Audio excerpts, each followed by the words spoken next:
Every so often I stop and ask myself, what am I trying to do here? What is the point of all of this? And a while back it dawned on me, I'm trying to redefine the stepmom experience. I want to redefine how stepmoms approach stepmotherhood, how they feel about stepmotherhood, how society views stepmoms, how we approach stepfamily life. I want to redefine the whole thing, which is why I named my new coaching program, Redefine Stepmotherhood. Consider this program Kick-Ass Stepmom 101. Think about this. What would it be like to feel more confident in your role as a stepmom? To have the tools to improve relationships and minimize conflict and feel less triggered about things that are outside of your control? What if you felt confident in your role with your stepkids and your partner and even the ex? This program is for stepmoms who are struggling to find their place, who are triggered by the ex, who feel like they have no control, like resentment is creeping in, or deep down they know that things shouldn't feel this hard. The results? You'll feel more confident and secure about your role as a wife and a stepmom. You'll create healthy relationships, even with those who don't want a healthy relationship with you. You will stop with the ex-wife stepmom pissing match. You are so done with the competition. You'll stop dwelling on things you don't have control over. You'll improve the vibe of your home and create a safe and healthy space for you and your family. You'll set boundaries and disengage in a way that facilitates connection and improves relationships. You will redefine your stepmom experience. Now, the program starts May 15th and won't be run again until 2024. So if you want to get access to my framework that has helped thousands of stepmoms redefine their stepmom experience, join while the card is open. Head to jamiescrimger.com/mastermind to join. And if you are a member of the Kick-Ass Stepmom community, don't forget to use your discount code for 20% off. That's www.jamiescrimger.com/mastermind. You know, when my girls and I were in it, we didn't know that he was super extreme. It was just our day-to-day life. I've been doing this for 7 years, and there's probably only 2 clients that I've worked with that I could say that the person that I helped them get away from was more extreme than the one that I lived with for 14 years. Mm-hmm. But I would have never known that. Well, you don't know what you don't know. Right. And so looking back, now I know why I had to leave my girls, why I had to go through all that, because I wouldn't be any good at my job if I wouldn't have had the extreme. People ask me all the time, what would you do different? I don't think I would do anything different. I would never want to go through it again. Thank you very much. But everything that I had to go through, I am using to help somebody else. And to me, it was totally worth going through it.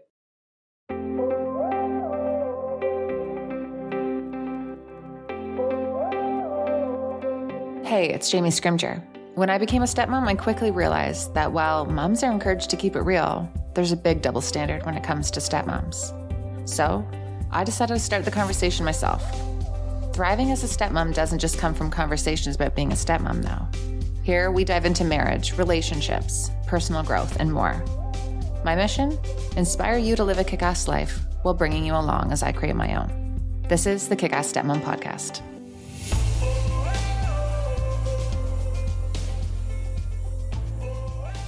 This episode literally blew my mind. So today I'm talking to Heidi Brocke, a toxic relationship awareness and healing specialist. And after spending 14 years in an extremely emotionally and narcissistically abusive relationship, she broke the chains and turned her past into her passion. In this conversation, she shares her story of fleeing from a toxic relationship. She explains her experience with emotional abuse and what she had to do to keep her children safe. Heidi left everything, including her 24-year career in healthcare and her chiropractic practice, her home, her belongings, everything to start over and eventually use her life experience and education to be the person that she needed when she was trapped in the darkness of an unhealthy relationship. I found this conversation so eye-opening, and I think you will too. If you're in a toxic relationship, if you're wondering if you're in a toxic relationship, or you're looking to support someone in a toxic relationship, there's something in this conversation for everyone. Let's dive in. So I feel like the best female-driven businesses, and maybe not just female-driven, but the best businesses come from seeing a need for yourself and your own personal experience. And I get to talk to so many women on the podcast who have experienced something, learned so much from it, and it's like, okay, I got to take this and I got to create the support that women like me need, which is obviously what you have done. So I would love to start by hearing Let's talk about your experience in toxic relationships and how this all started. Yeah, because anybody that knows me is like, that's what you want to talk about all day long, every day. The first thing I always let everybody know is I go by Dr. Heidi, but I'm not a licensed mental health professional. Okay. And so that being said, any of the education I do and any of the work that I do with my clients is all based off of experience and the things that I have learned by doing toxic relationship awareness and healing for 7 years. Also, that being said, it doesn't mean dump your therapist or your counselor, because there's a lot of fantastic therapists and counselors out there. And a lot of them know me now, but don't say, well, Dr. Heidi. So I always want to put that out there. I am a chiropractor acupuncturist by trade. So I was in healthcare for almost 25 years when I was able to retire in 2020 to do this full time. And I loved chiropractic, but I love this more. I think the Lord said, you're going to be a chiropractor for 25 years while I train you for your real job. But I grew up in a little tiny Dutch community in Bozeman, Montana. And if people didn't know where Bozeman was before Yellowstone started, the series, now everybody knows where Bozeman is. Yes, that's where I grew up. And I went to a little tiny Christian school. We all went to the same church. We all went to the same school. And so I saw the same people for the first 18 years of my life. And my perception from inside that community was everybody has your best interest in mind. Everybody's taking care of you. Everybody's got your back. And of course, now as an adult looking back into the same community, I'm like, okay, yeah. So my perception was a little off when I was a kid and growing up, but I think I left that community thinking that that's how everybody was. And I went to grad school at age 21, and it was there that I met my former husband. And I always say this part because I knew I didn't want to go on a first date. There was something when he asked me out, I was like, And funny too, I don't think we would have even met if we weren't the only two on the campus that were Wranglers, because we were in the Midwest. He was from out West. I was from out West. And we just happened to be the only two that were wearing Wranglers and cowboy boots the day we met. But I put off the first date like 7 times. And then I started feeling bad and started feeling guilty and started feeling like I was being mean. And so I ended up going out with him, and I didn't want to go on a second date, and the same thing. And then I didn't want to sleep with him. And then I didn't want to move in. And then I didn't want to get married. And then I found out I was pregnant, and then I got married anyway, and blah, blah, blah. 14 years later, I still had the same feeling. There was something very unsettling. Through the 14 years, things got crazy, things got awful. And I only preface by saying I knew I didn't want to go on a date because I didn't do the whole listen to your gut thing. I didn't realize that was my gut going, maybe this isn't the best idea. My personality is very emotional. I'm very emotional wired. I would never have chose healthcare if I didn't get fulfillment in life by helping and supporting and making other people feel better.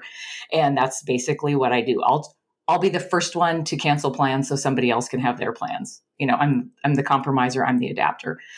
And anyway, I ended up finally running away from that relationship.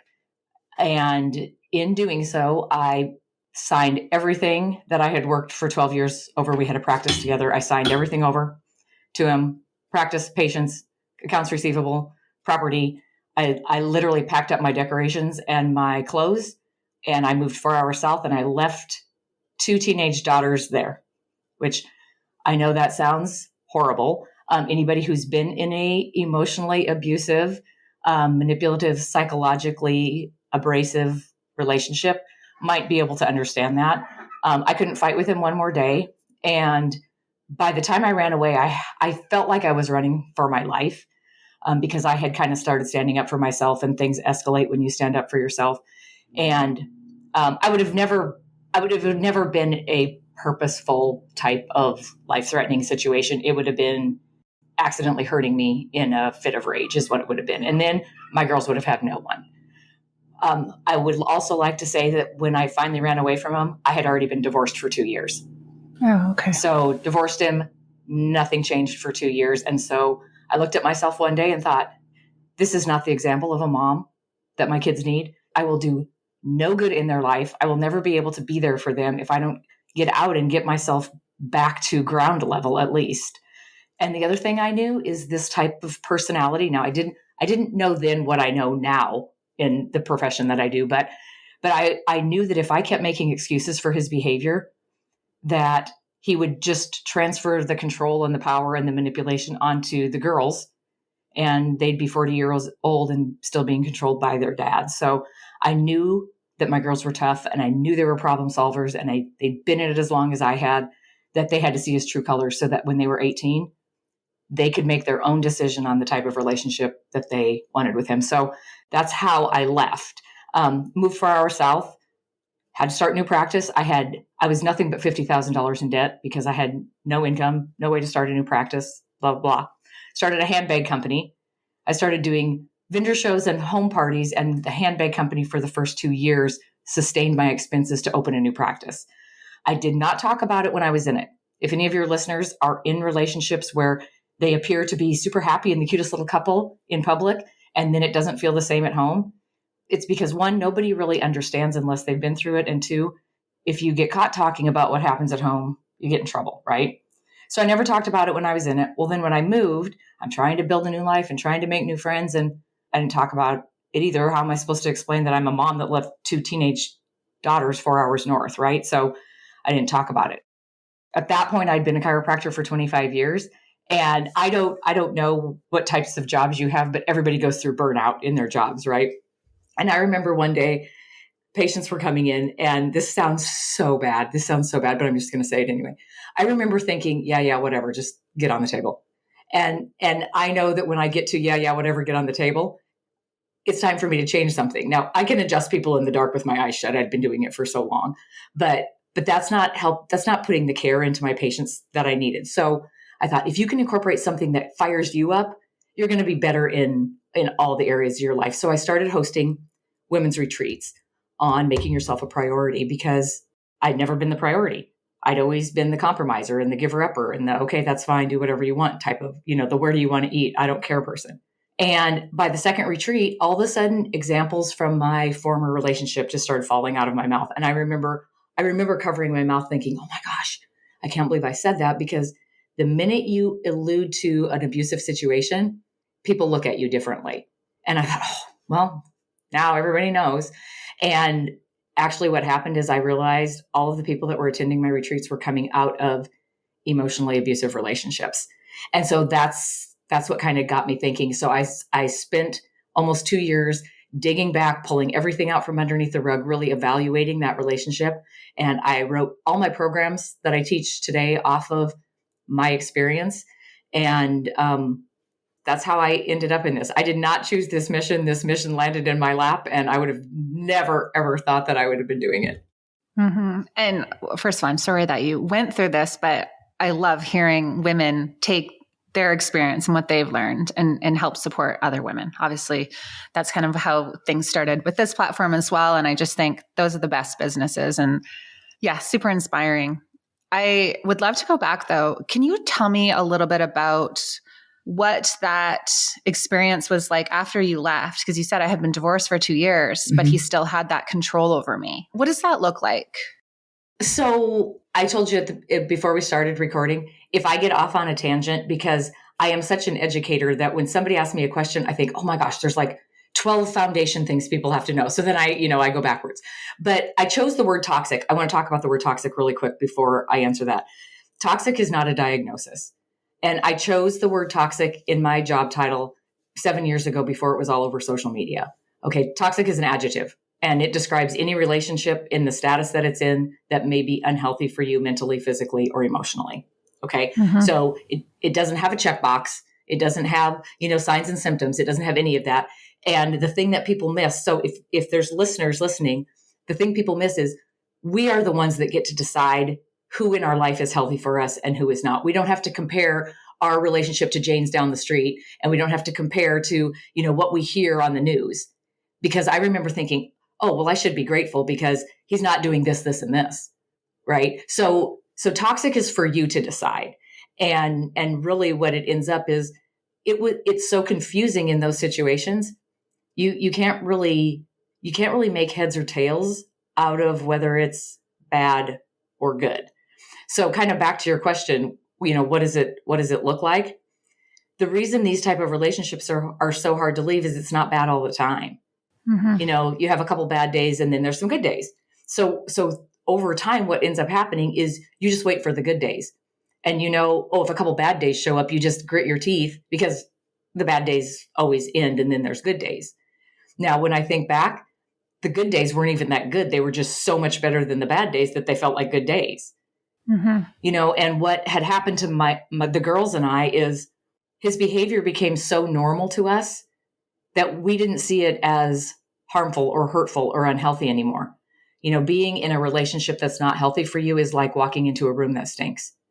If you stay in the room, the smell goes away, right? It's not because the room doesn't stink. It's because your body has desensitized you to that smell, so you don't smell it. And you don't realize how bad it smelled until you walk out of the room. And I remember my girls, they would tell people what happened in the house, and other people would look at them like, are you serious? And I remember, I'll never forget, I think she was probably 6. And she goes, oh yeah, it happens every day. Because he was a yeller, he was a criticizer, he was a screamer, he was very, very high temper. And my girls were so used to that, they thought it was normal. So then when you start thinking, well, is this really bad or is this not bad? Well, you start comparing the not so bad days to the really bad days. And you think there's good days when there's really not that great of days. So the things that a toxic personality will do. Now, this is where I could talk till next week, Tuesday. This is really what it is it ends up being 2 people in the relationship that have different goals. And so you think you're working towards this one goal, which is companionship and partnership and intimacy and emotional support and everything that we step into relationships for. And normally the toxic personality in the beginning is going to say, oh, that's exactly what I want. I want all of that. And really the reason they're in relationships is mostly for security in themselves. So when you take these relationship goals and put it up against they're here for security in themselves, things don't really mesh that well. What you end up having is you having a giver, giver, giver, and a taker, taker, taker. And when you have a personality like I do, which is, oh yes, how can I help? How can I make your world better today? That's just how I operate. And I got up in the morning and I made sure everybody in my world was okay today. And my girls did the same thing. Let's just not make him mad. Let's just keep him quiet. Let's just keep him happy. And walking on eggshells all the time, trying to stay one step ahead of what was coming next.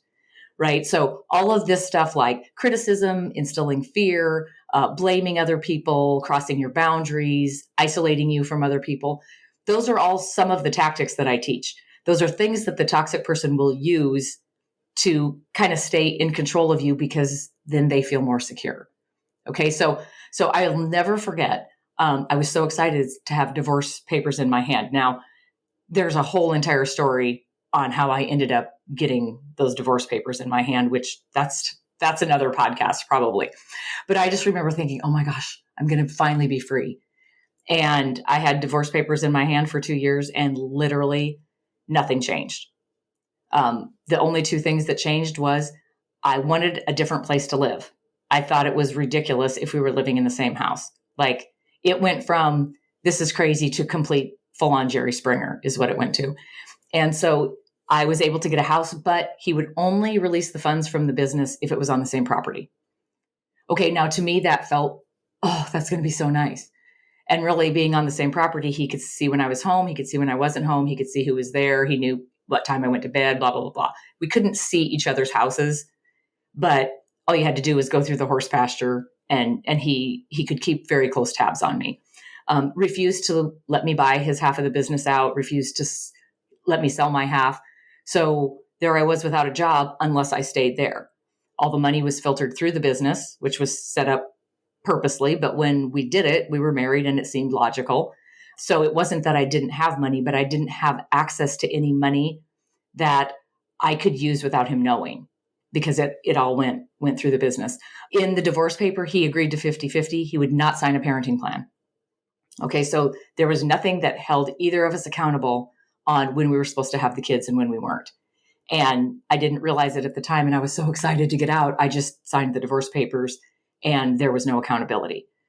So the things like the blame and the control and the financial abuse and the crossing my boundaries and, me catering to him so he wouldn't get mad, that just kept going. And again, I didn't know then what I know now.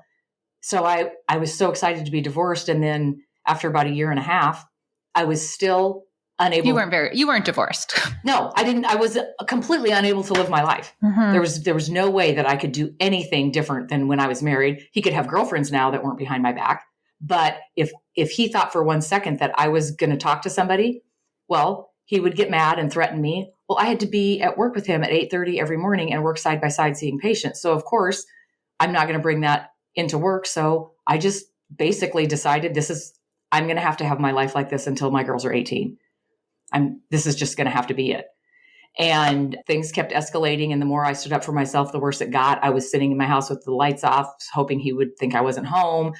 And it kept getting worse and worse and worse because I kept getting stronger and stronger and stronger. And as I got stronger, he got more insecure over the loss of control over me. So things had to escalate. Things got a lot more violent. They got a lot more scary, was what I should say. And I remember waking up one day thinking, I can't do this one more day. But my options were pack up and leave everything, or stay here and do what I'm doing, knowing if I packed up and left everything, I would have to leave my kids, because the way the divorce papers were written, I couldn't really pick them up and move them, right? Because we had 50-50. So the only way I knew I could get out was to leave them.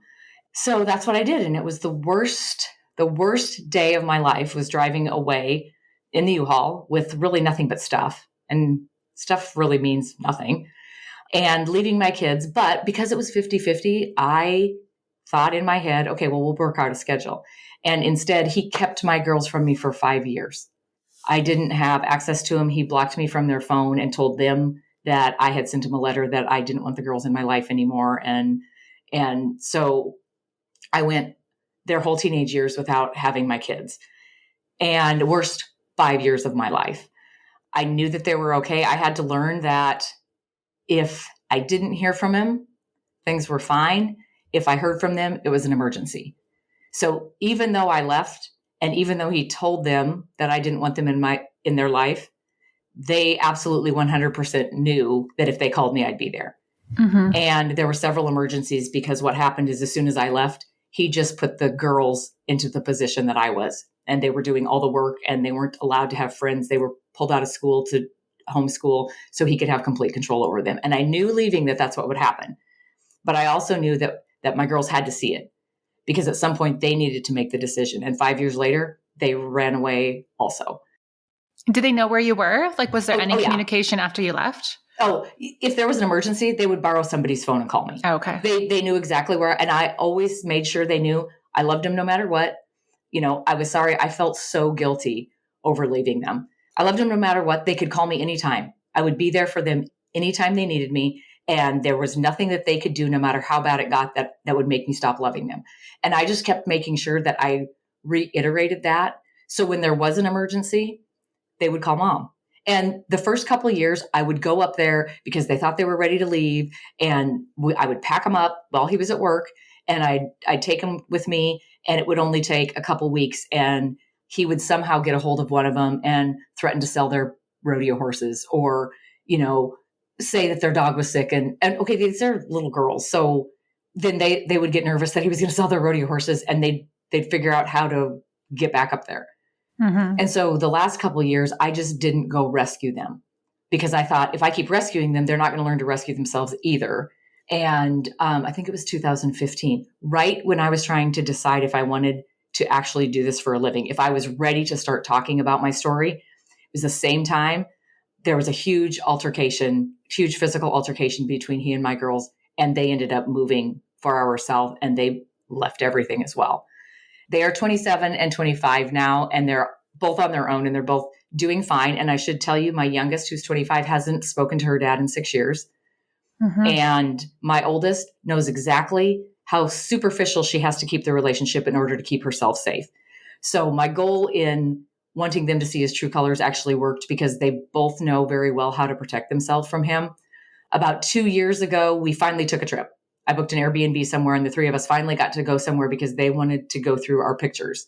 Well, I had never been able to go back and look at pictures because everything was a trigger. You didn't remember, remember this Christmas? It was so happy. It was, remember this Christmas when, he got mad and broke every ornament on the tree and disappeared for 3 days. So I didn't look at pictures because they were very triggering. We were able to go through all the pictures. And of course we laughed and we cried and we just talked about a lot of stuff. And that day they told me, they said, Mom, you can't feel guilty one more day for leaving us. We knew exactly why you left. We hated that you left and had to leave us. But if you wouldn't have left, we would all still be there. And there's a possibility one of us wouldn't even be here anymore, because that's how volatile it was getting. It was a huge relief for them to say, you can't feel guilty about it one more day. We're fine. Everything's fine. And even to this day, if I have to be a guest on a podcast where I know I'm going to have to talk about this, my oldest will go, Mom, don't forget, we're all fine. So you'll get tears like you always do, but we're all fine. So don't forget, we're all fine. And it happened like it was supposed to. But that's kind of one of the things that led me into this work too, because when I was in it, I kept thinking, what did I do wrong to deserve this? Like, I really feel like I'm a good person. Now, I'm not a perfect person, obviously, but I was in healthcare and I took care of people all the time. And I never really feel like I could think of a time where I intentionally hurt someone.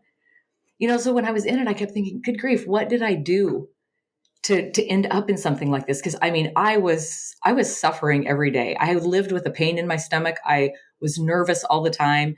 I'm very extroverted. I'm loud. I'm the crazy one. I'm 152 miles an hour.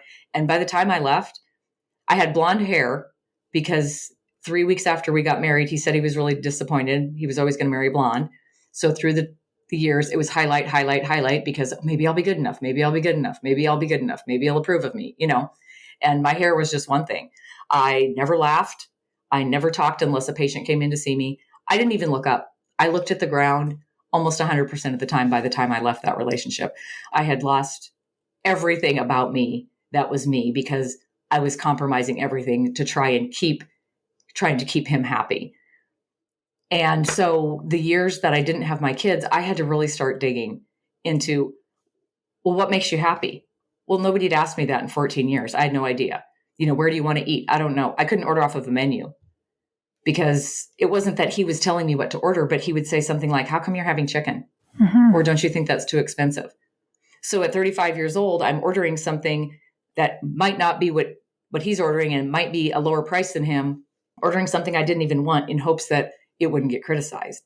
So it was very difficult for me to make decisions. It was very difficult for me to put myself out there and not worry what other people thought and not worry that I wasn't good enough and not worry that I wasn't going to fit in.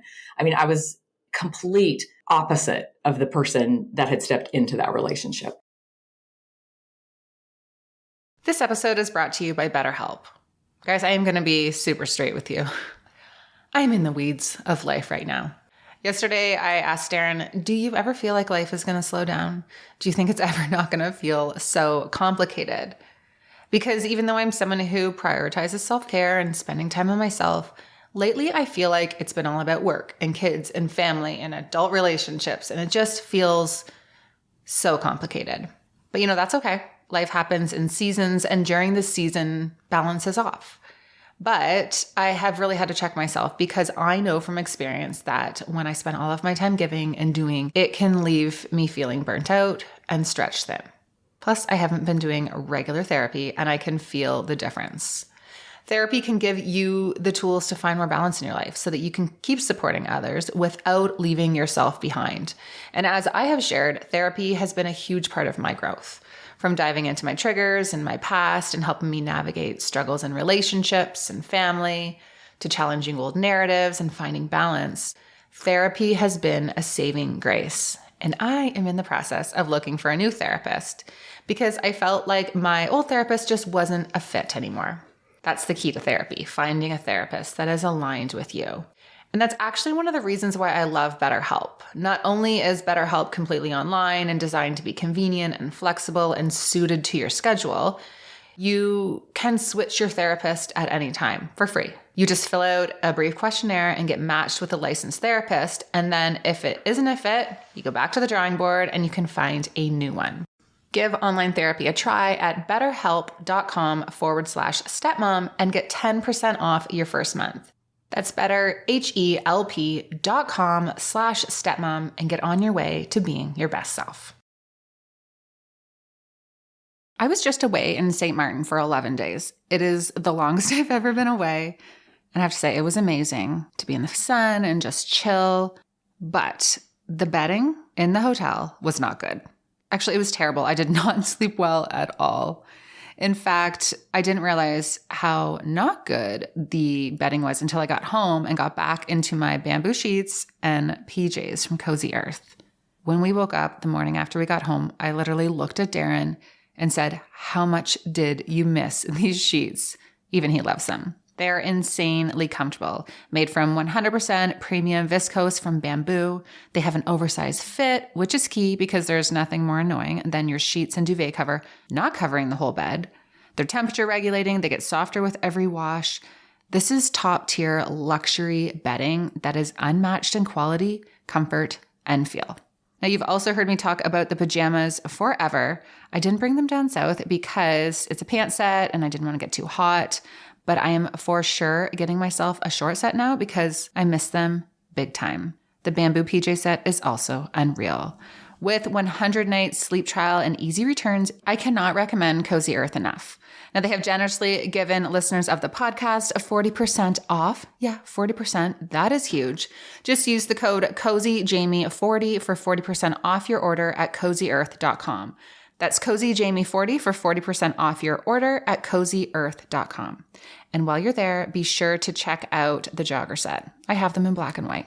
www.CozyEarth.com and use the code CozyJamie40 for 40% off. Now, you said when you have a personality like I do, and you're talking about, being giving, wanting to give up your plans so that you're just very much accommodating. Is that your personality now? Oh, my personality is way bigger than that now. The work that I do now, I know exactly why I went through it. Mm-hmm. I would have never thought I was going to do this. And I'm actually kind of good at this job. I bet you are. I would never have been able to do it. And, when my girls and I were in it, we didn't know that he was super extreme. It was just our day-to-day life. I've been doing this for 7 years, and there's probably only 2 clients that I've worked with that I could say that the person that I helped them get away from was more extreme than the one that I lived with for 14 years. Mm-hmm. But I would have never known that. Well, you don't know what you don't know. Right. And so looking back, now I know why I had to leave my girls, why I had to go through all that, because I wouldn't be any good at my job if I wouldn't have had the extreme. People ask me all the time, what would you do different? I don't think I would do anything different. I would never want to go through it again. Thank you very much. But everything that I had to go through, I am using to help somebody else. And to me, it was totally worth going through it. Mm-hmm. Did he come after you when you left? Oh, I left him 6 times before I finally left. And he came after me every time. The difference was I knew I was at probably almost a mental breaking point at that point. And I also knew that if he did break me, my girls would have no one. And so I was going off of that. And I had somebody say something to me that I use with my clients a lot. That type of personality really leads you to believe that if you make the wrong decision, a firing squad's going to show up. I ordered chicken and now I'm in trouble. Mm-hmm. So when I had to make big decisions like moving and starting a new business and getting those big decisions in line, it was so hard. So the day that I felt like I can't do this one more day, I had somebody tell me, well, you have 2 options. You can either stay there and keep doing what you've been doing for 14 years, or you can leave and we'll figure it out. And at that point, I knew I couldn't stay. And I packed a duffel bag and off I went. Now, there was a 1.5 years of more Jerry Springer because I still had to work with him till I could get out of the business. Then a 1.5 years later, I signed everything over and moved permanently. But that being said, the decision-making process was awful. 1, I didn't know who I was. 2, I couldn't make a decision. 3, I had 0 money. And looking back, I would have done it exactly the same. Mm-hmm. I do have a lot of people go, oh my gosh, how come she didn't take him back to court?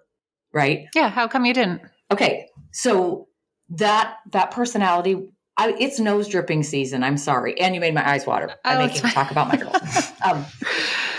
That type of personality really likes to argue. I was a trained fighter when I got out of that because the control and power that they need to feel secure, they're always going to win the fight. They never really get into a conversation. They get into a verbal competition. And there are these 3-hour round and rounds until I took the blame or, I apologized or whatever. And I knew that if I took him back to court, that was keeping him in my life. And I thought the goal of you leaving was to get him out of your life. And that's what I'm going to do. And I will stay in touch with the girls enough to know that I'm here if they need me. And I'm going to get my shit together so that when they're ready, I'm ready. Because I knew if I kept fighting him, the same thing that had been happening for 2 years would have happened, because I was scared of him. I was scared of his threats. I was worried he was going to get mad. He knew that if he couldn't get to me, if he took it out on the girls, that would hurt me. And I just knew me taking him back would have been a whole nother year and a half worth of stuff that I couldn't put myself through and I couldn't put my girls through. So I just thought, when they're ready, I need to be back to where I can be the example of the mom that they need. Since then, I have worked with hundreds of people over the last few years, and I've had a couple that wanted to do the same thing as me. It was just so exhausting for them to have to try and co-parent or to try and stay in the relationship for the kids that they wanted to leave their kids. And I know enough now how to navigate them through that so that they don't have to. I will, that would be my last resort. But I know why I had to do it, because I wouldn't be able to help these people if I wouldn't have had to do it that way. And it makes sense to me. It really does. You're just done. I can't do the fight. I don't want to do the long drawn out process. I can't do the power plays and all of that, just like walk away. And I had 12 years invested in that chiropractic office. I mean, that was my living, and I let him have it all and just left. Mm-hmm. Well, good for you. Sometimes when I say that, I'm like, I can't believe I did that. But watching I have a client right now going on a 5.5-year divorce. Oh yeah. Court system is no joke. Yep. And when I look at her, I would do it the same. And honestly, the reason I started this is I'm trying to be the person I needed when I was going through it. And the legal system and the domestic violence system and your officers, none of them helped me one bit. I'm not saying there's not good systems out there, but because it was emotionally abusive, they didn't have a lot of things to offer. And that's basically, I want to be the support through that, knowing that the system is broken when it comes to emotional abuse and toxic relationships. Mm-hmm. How does someone know that they're in a toxic relationship? I know you had said that at the beginning of our conversation that it's kind of individual and depends on your situation. But if someone's listening to this right now and asking themselves, okay, am I in a toxic relationship or is this normal, right? What would your advice be? My ground level thing is, if you're questioning that you're in a toxic relationship, you probably are. If you're Googling how to be a better spouse, how to be better for my partner, I was never the one that would Google, is my relationship unhealthy? I would have been the one Googling, how can I be a better wife? How can I fix my relationship? Because the people that are wondering right now if they've been in a toxic relationship, they have already tried every single thing they know to do to make their relationship better, and it's never better. So to your question, if someone is in a toxic relationship, there is this, I call it the treadmill of unrealistic expectations. Okay. In the beginning of these relationships, this is where it's very confusing. There's a lot of admiration towards you. Most of them start they love everything about you. They love your family. They love that you're financially independent. They love that you have black hair. Like it's love, love, love. Okay. During that stage, they're trying to see if you're the personality that's going to accommodate to them when they need it. Okay. The other thing they're doing there is they're trying to get you to invest in the relationship and believe they're trustworthy. So there's a certain period of time, and it could be a month, it could be a couple of years, where they're all about you and they're your soulmate and they're so glad they met you. And as soon as they know you're committed, you'll feel a shift in the relationship. And almost everybody can pinpoint when it happened. It was when we got engaged. It was when we had a baby. It was when we moved in together. It was when we got married. And then they'll notice criticisms and comparisons, and belittling will start. You'll try to set a boundary and they'll cross it. Remember, I said earlier how control is a big thing. They have to control the people in their life in order to feel secure.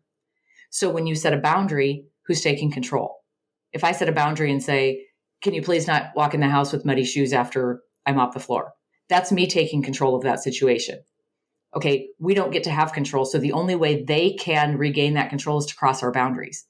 Mm-hmm. Right. And what I ended up doing is it was easier for me to not set boundaries because there was always conflict when I did.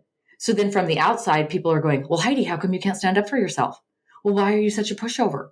Okay, my mom sent me the boundaries book 3 times while I was married to him. And I remember the first time I got it, I thought, oh my gosh, this is going to be the answer. And I read the entire thing, and I had already tried every single thing that was in that book. Mm-hmm. And I lived with the pain in my stomach all the time. Now, I saw that pain. I felt that pain the minute, not really a pain, uneasiness. When he first asked me out and I didn't feel right about it, we accidentally ignore that. And as a healthcare professional, chiropractors really believe in the innate intelligence, which is the body heals itself. Okay. When you get that feeling in your stomach, that's your body's natural defense mechanism telling you something's wrong. But what did I do when I first got it? Oh, Heidi, you're being mean. You're being a bitch. Don't, I'm sure he's fine. And then when the real red flags started showing up, I started making excuses for that too. I'd get that pain in my stomach when he would chew out a waiter or get road rage. I get that uneasy feeling and I would, he must have had a bad day. I know he's stressed out. And I would ignore that warning sign. And pretty soon my girls and I lived with a pain in our stomach all the time because the toxic personality is very unpredictable and they're very inconsistent. So if you're wondering if your relationship is toxic, they're the ones that you call before you leave home on your way home from work and they're in a great mood. And you drive 13 minutes home and the mood you get to when you get home 13 minutes later is completely different. You could have a great day on Tuesday and on Wednesday with no reason that you could explain except I must have done something wrong. Wednesday could be the complete opposite. So when we're in those, we're trained to stay one step ahead of them. So if you find yourself always having a plan A and a plan B, okay, are they in a good mood? We're going to do this. If they're in a bad mood, we're going to do this. Kids, if they come home and this door slams, just go to your room and don't fight tonight. Like you're constantly paying attention to their mood so that you can anticipate what's coming to keep yourself safe. And a lot of people will describe that as that walking on eggshells. Okay, if this is the love of your life and your soulmate, there's not supposed to be walking on eggshells and be worried if they're angry. There is usually a small amount of fear. Now, if somebody would have asked me if I was scared of him during the first 4 years, I would have said no. Because in the first 4 or 5 years, I wasn't scared at all for my physical safety. Mm-hmm. But I was scared of upsetting him. I was scared of making him mad. I was scared of disappointing him. Okay, if you think about why would the toxic personality want somebody fearful? Okay, that's a power thing. If they're scared of me, I have a little power. And our attention is on them the entire time we're scared of them, right? I mean, you never watch Jaws and not wonder where that freaking shark is. Because that's the fear factor. So you live under this level of fear because they were in a good mood 5 seconds ago. And I remember my girls saying this. He just gets mad all of a sudden and we don't even know why he's mad. Okay, that's them keeping your attention on them. They don't want you to have time to have your attention on you. When I told you how I totally turned into a completely different person, I think the final straw in that was the isolation factor. The toxic personality is usually very emotionally abusive, and I had people tell me that, but I didn't pay attention to what the definition of emotional. So people in your life pointed it out? Oh yeah. And the fact that I had left 6 times, right? Mm-hmm. I had moved out 6 times and he figured out how to talk me back into coming.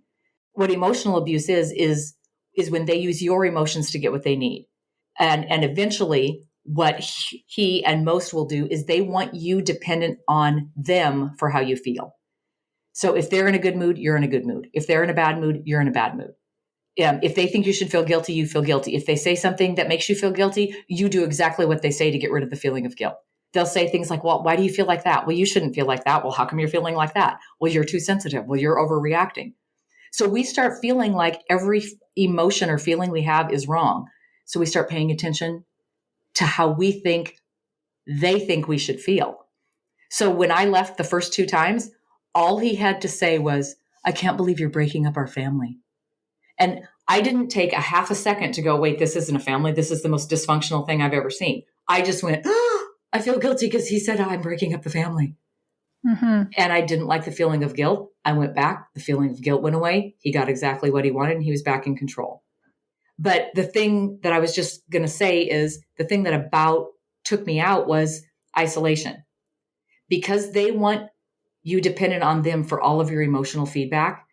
Anything that you're emotionally attached to, they will try to cut out of your life. So he didn't like me talking to my family. He didn't like me visiting my family. He made an excuse that my family didn't like him. Well, if there's going to be a fight every time I want to go see my family, it's easier for me to not go see my family, right? Then eventually it wasn't only not going to see my family. Then I couldn't talk on the phone when he was around because he would tell me the cows were out, or he would tell me something to get off the phone. Okay. So I started confiding in my friend group. Well, then I got a couple really close friends, which meant I had emotional connection to these ladies, right? We'd want to go out. We'd want to do stuff. Well, then he didn't like my friends. My friends were a bad influence. Okay. Then there started being a fight every time I wanted to do something with my friends. Oh, it's easier for me to give up my friends than fight with him all the time. So there went my friends. So I started doing hobbies that I enjoyed. I started a candle company, which was very successful. I started really decorating my house, things that made me happy that were within his rules. Well, pretty soon I was spending too much time on the candles. I was spending too much money on the decorations. Okay. Now I quit that because it's easier for me to quit that than fight with him all the time. So now what am I doing? I'm literally following him around every day. I'm not talking to my family. I'm not talking to my friends, which means my support system is completely gone. I don't have any hobbies, anything that was bringing me joy. I had a set of dishes that were lime green. Lime green is my favorite color. And I had spent a lot of time collecting these. Well, he knew how much they meant to me. And one day in a fight, he broke all my dishes because he knew I was emotionally connected to those dishes. He could have picked up anything and broke it, but he went for the stuff that he knew meant something to me because there was an emotional connection. That's what emotional abuse is. So then what would happen is Tuesday morning, we'd get up. I'd hear him talking to the girls. The girls would be laughing. He would come in the kitchen. He would, pick up his coffee, leave, tell me to have a good day at work, and I'd have a good day. Wednesday, I could hear that he was heavier coming down the hall. I heard him scream at one of my girls. He would kick the dog. He would grab his coffee, leave without saying anything. I would have a horrible day. I was waiting to see what mood he was in and how he treated me before I decided how I was feeling for the day. That's emotional dependence. Mm-hmm. And if they have control of saying and doing things that make you feel things, they pretty much have control of what you do because they know we're emotionally wired. When I say my personality, I'm emotionally wired. I do everything through emotion. That type of personality doesn't have a lot of emotion. Mm-hmm. They can pretend they do, which they do in the beginning. And if they need to play the victim, they can cry at the drop of a hat. But really having the emotion that we have, they don't. So if they know you're the personality that is very emotionally wired, they'll use that to their advantage to control how you feel so you stay exactly where they need you to be so they feel secure. If you're someone who has someone like this in your life, someone who is in your shoes, mm-hmm. What is the best way to support them? Because, I will say I've had a friend who was in a very emotionally abusive relationship, a very unhealthy relationship. And I'm a very strong person, and I have been since I came out this way. I was the child. I remember my dad was going to spank me once, and I was like, I will call Child Protection Services on you. And I was probably 6 when I said that, right? I've always been such an advocate and someone who really has no tolerance for bullshit. And I understand that's just me, right? Like that's my own personality from my own upbringing and, my own wiring. And so it was really difficult for me to see my friend go through this and be like, why aren't you leaving? Or why aren't you doing this? Or why aren't you setting this boundary? And, she was a puddle on the floor. And it was just a difficult time in our friendship because I know I didn't support her in the way that she needed it, but at the time I really felt like she needed it. That's only because you didn't know how. Right. If you would be like me and you would have gone through it, you would have known exactly how she felt. And I felt the same way because I'm the middle of 3 sisters. Okay. I'm the only extroverted one in the family. Of course, they call me crazy Aunt Heidi. I'm like, I'm the one in a leather bikini on the back of the Harley. My sisters would be in winter coats on the back of a Harley. So they already see me as way outgoing. Right. But I was very almost hurt that I felt like they didn't support me. Mm-hmm. But even if I told them what was going on, they couldn't even wrap their head around how somebody could control my emotions like that. So Jamie, we're super thankful that you don't understand that. Mm-hmm. And now looking back, I'm so glad my sisters don't understand it because that means they haven't been through it. And they were supporting in the best way they could, which is the same thing you were doing with your friend. Mm-hmm. You didn't understand that emotional dependence. So to you would be one of the ones that we would get really frustrated with because people would say the same thing to me. Well, if it's so bad, why don't you leave? Oh, yes, that's a great idea because I haven't thought of that. But every single day for the last 14 years. Yeah. Right. or just one day at a time. Oh, I've been doing that for the last 14 years too. But it's that emotional, I want to say connection, but it's not a good emotional connection. It's them using your emotions to get you to feel certain ways so that you are basically captive to them. And it's such a slow drip. Your friend would have never known it was happening because it's over the years things happen and oh, well, that made him mad. Okay, I won't do that again. Or if you bring something up and they deflect onto you by going, well, why do you have to be so sensitive?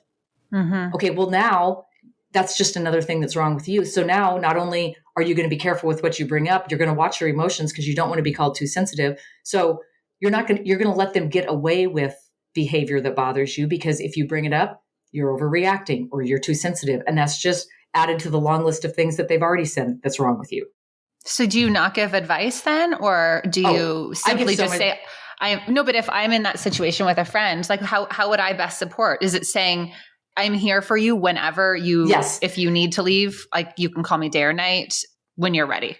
Yes. And I have my own podcast. It's called It's Not Normal, It's Toxic. And about a year and a half ago, I did a episode called Forward to Your Support Systems. And I really talked to you in that episode on you have somebody who you know is going through an emotionally abusive relationship, but because you haven't experienced it, you don't know how to support. And I really tried to explain it in a way that you could understand a little bit more of what they're going through. I also went through the things to say and not to say. And why don't you just leave is one of the things not to say because they've already thought of that, but they feel stuck. A lot of times they don't have any control of the money. They have kids and they've been threatened that they're going to take their kids away. They're going to be left with nothing. Nobody's ever going to love you. You should be thankful that I'm with you because you're so pathetic or you're mental or you're okay. So we're too scared to leave because we don't know what to expect. We don't know what their reaction is going to be. So when somebody like you says, well, why don't you just leave? All we see is all these unknowns and we've been threatened and the things we love the most, which are our kids, they've threatened to take those. They've threatened to run away with them. The day that I finally married him was because he said, if you don't marry me, I'm going to take Mesa and you'll never see her again. And she was 2 weeks old. So I married him the next day. Okay. I was 23 looking back. He would have never been able to take her and me never see her again. Right. But at the time it was very scary because I just had this 2-week-old that stole my heart. And now I've got him saying, if you don't marry me, I'm going to take her and you'll never see her again. That made me feel like I was backed into a corner. And I knew enough about him then that I knew I was scared of him.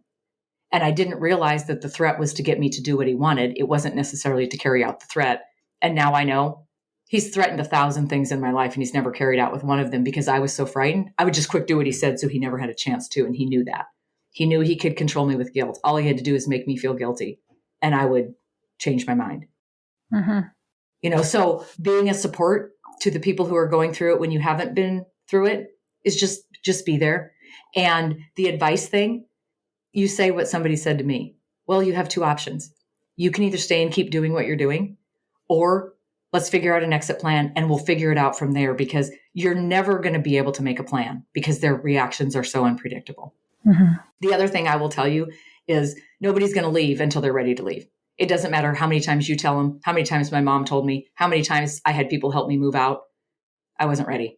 And so when I work with people, I work with them if they're in it. I work with them if they're out of it. I work with them if they're in it and they leave and they go back.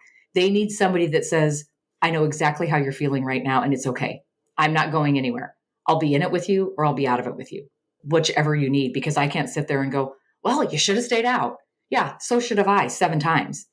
Mm-hmm. I knew the day that I was ready to go and I knew I was ready. The other days I had a lot of self-doubt. Should I do this? Should I not? What if this happens? What if that happens? What if I can't make it? What if I'm alone for the rest of my life? What if, what if he chases me? What if he stalks me? And he did all of that.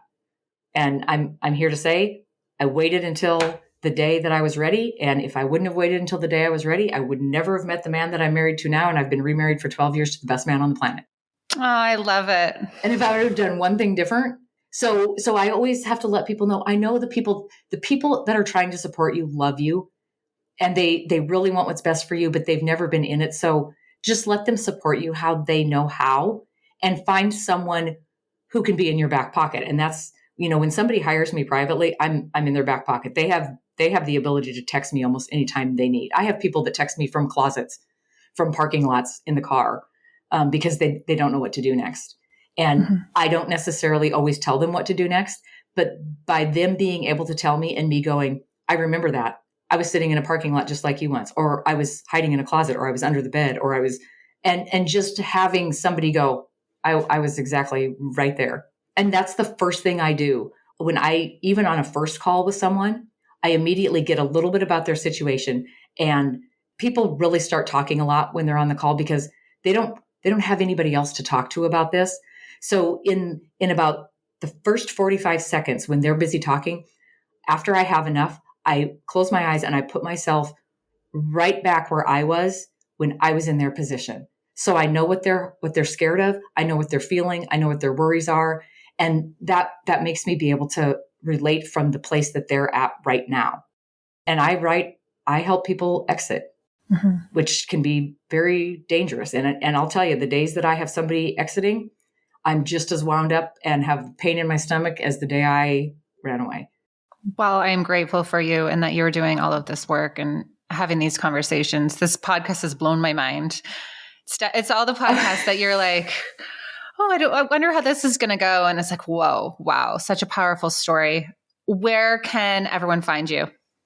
Okay, so I have my own podcast. It's Not Normal, It's Toxic. Funny story about that is I started it to start telling my story because I hadn't talked about it. And I knew I had to get to where I could talk about this stuff. And people will be able to tell if they go back to my first episodes. I didn't dare say my former. I didn't talk about him. I was nervous. I was ready to puke because I didn't know my audience. I thought if people don't like it, they don't have to listen, but I have to get used to talking. And that was 2 million downloads ago.